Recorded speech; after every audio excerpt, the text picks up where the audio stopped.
क्या पतंजलि, बाबा रामदेव और आचार्य बालकृष्ण जी ने कुछ गलत किया है जो सुप्रीम कोर्ट ने उनको फटकारा और सुप्रीम कोर्ट ने कंटेम्प्ट ऑफ कोर्ट शुरू करने के लिए कहा है? इस पूरे विवाद की शुरुआत होती है इंडियन मेडिकल एसोसिएशन की एक पीआईएल से। इंडियन मेडिकल एसोसिएशन जो कि भारत में चाहता है कि फार्मा कंपनियों का पूरा बोलबाला चलता रहे, भारत में अंग्रेजी दवाइयां खूब बिकती रहें, भारत में योग बढ़ने ना पाए, नेचुरोपैथी बढ़ने ना पाए, भारत में जो भारतीय चिकित्सा व्यवस्था है इसका प्रचार प्रसार न होने पाए, वो इंडियन मेडिकल एसोसिएशन, जिसको मैं कहता हूं सिंथेटिक ड्रग एसोसिएशन है ये, क्योंकि अल्टीमेटली इंडियन मेडिकल एसोसिएशन का एक ही काम है कि जो फार्मा कंपनियां दवाइयां बनाती हैं वो अधिक से अधिक बिके, और अधिक से अधिक तभी बिकेंगी जब ज्यादा से ज्यादा लोग बीमार होंगे। वो Indian medical association supreme court जाता है।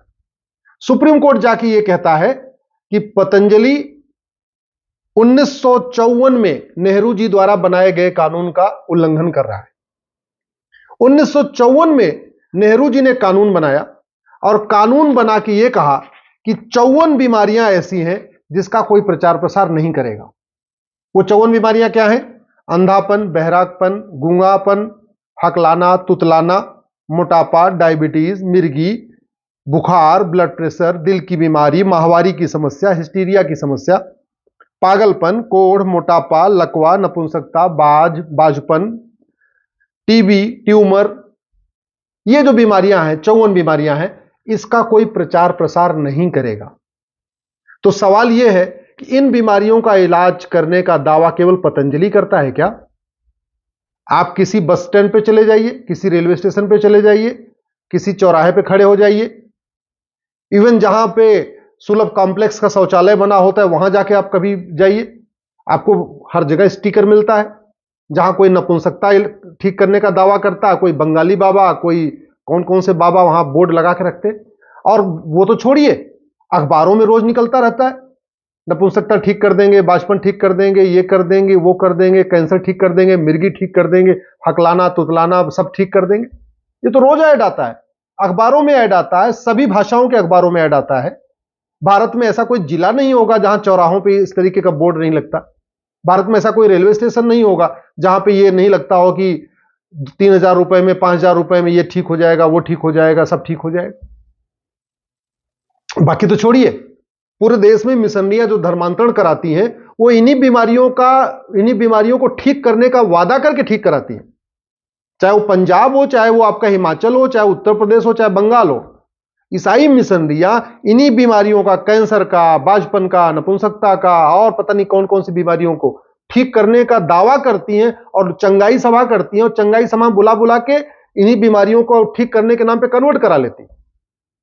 पंजाब में तो इतने सारे पास्टर हैं, वो सुबह शाम उनको लेके दिन भर यही काम करते रहते हैं, उनके तो हजारों वीडियो सोशल मीडिया में वायरल हो रहे हैं। तो अगर वास्तव में यह कानून कहता है कि कोई भी बीमारी ठीक करने का दावा नहीं करेगा, तो सबसे पहले ईसाई मिशनरियों के खिलाफ कार्रवाई होनी चाहिए थी, जो पूरे देर भारत में गरीबों को झूठा दावा करके ठीक करने का वादा करती हैं, उनको कन्वर्ट करा लेती है।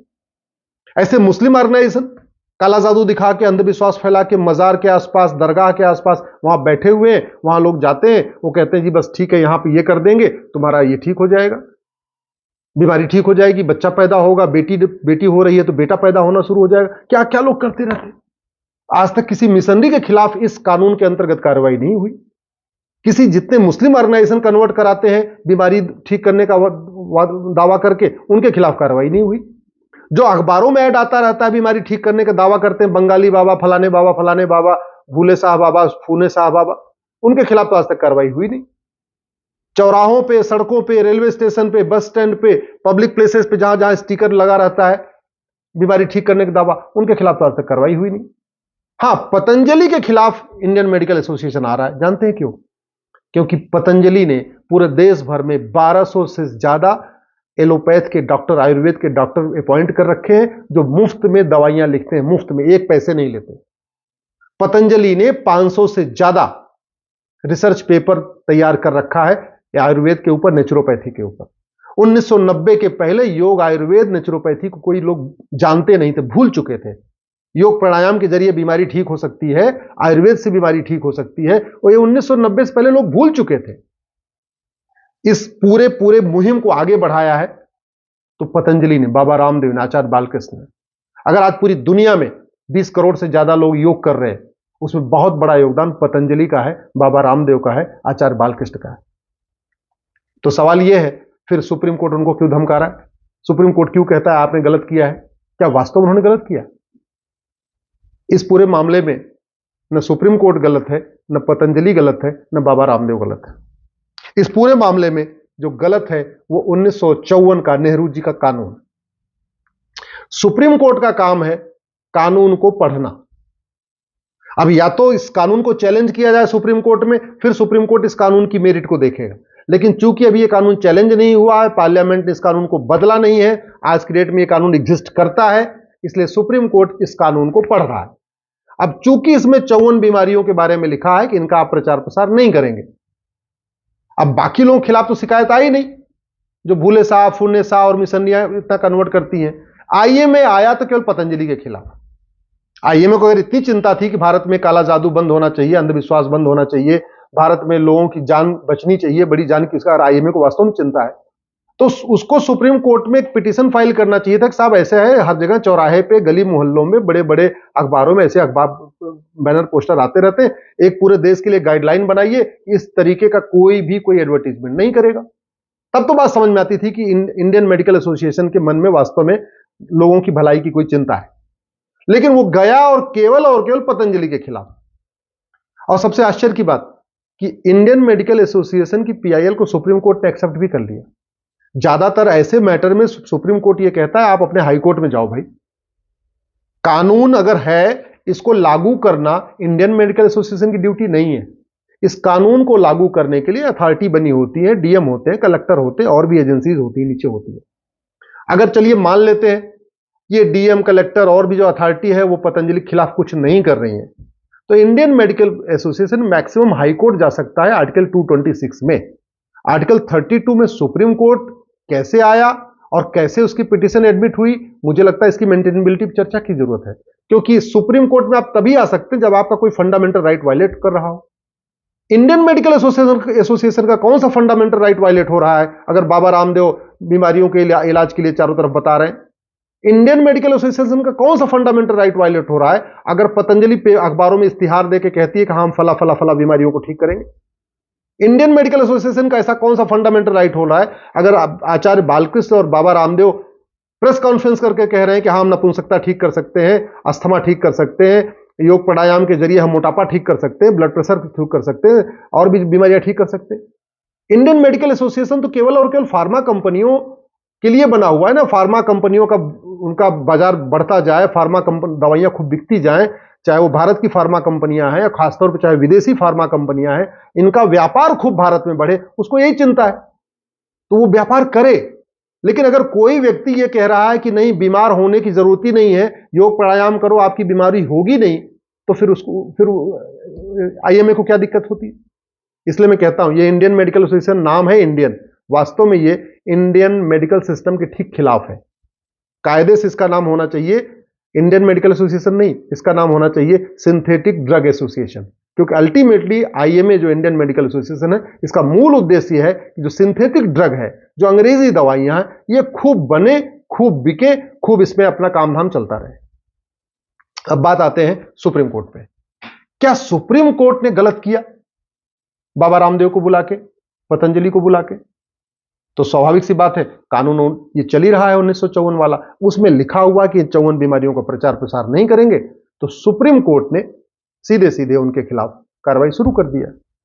मेरा यह मानना है कि सबसे पहले सुप्रीम कोर्ट को, अगर वास्तव में सुप्रीम कोर्ट चाहता है कि यह कानून चलता रहे, इसका इंप्लीमेंटेशन हो, तो पूरे देश की सरकारों को एक ऑर्डर देना चाहिए कि आप देखिए आपके गली, आपके मोहल्ले में, आपके बस स्टैंड पे, आपके रेलवे स्टेशन पे कोई भी बीमारी ठीक करने के लिए इश्तिहार नहीं देगा, कोई पर्चा नहीं चिपकाएगा।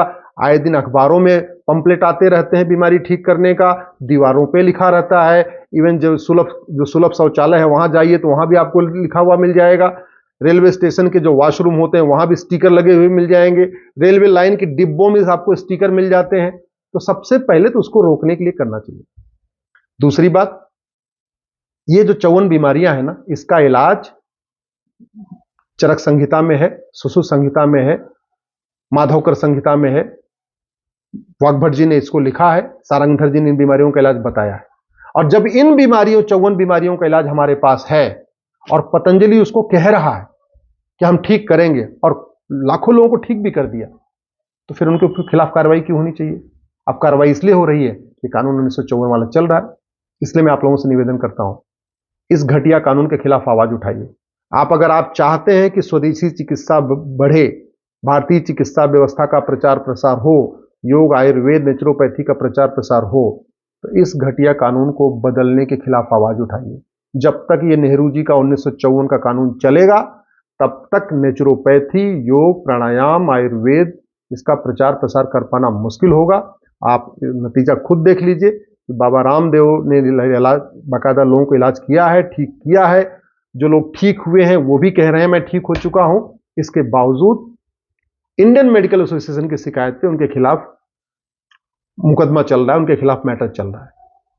इसका इलाज एक ही है, सब लोग मिलके इस कानून को बदलने की मांग करिए और एक यूनिफॉर्म हेल्थ केयर कोड लागू करने की मांग करिए।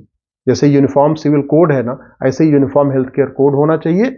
और भारत की जो चिकित्सा है, योग, नेचुरोपैथी, आयुर्वेद, इसको टॉप पे रखना चाहिए। अगर कोई बीमारी योग, नेचुरोपैथी, आयुर्वेद से नहीं ठीक हो पा रही है, तब आदमी सिंथेटिक ड्रग खाए। सबसे पहले सिंथेटिक ड्रग क्यों खाए? अगर एक्यूप्रेशर के द्वारा किसी बीमारी का इलाज हो सकता है, कपालभाति अनुलोम विलोम करने से कोई बीमारी ठीक हो सकती है, नेचुरोपैथी के जरिए उसका इलाज हो सकता है, आहार विहार से इलाज हो सकता है, भोजन बदलने से उसका कोई बीमारी ठीक हो सकती है, तो उसके लिए केमिकल क्यों खाना भैया, सिंथेटिक ड्रग क्यों खाना? इसके खिलाफ आप भी आवाज उठाइए, मैं भी आवाज उठा रहा हूं। सरकार अगर इस कानून को नहीं खत्म करेगी, इस कानून को मैं चैलेंज करूंगा, गारंटी के साथ कह रहा हूं।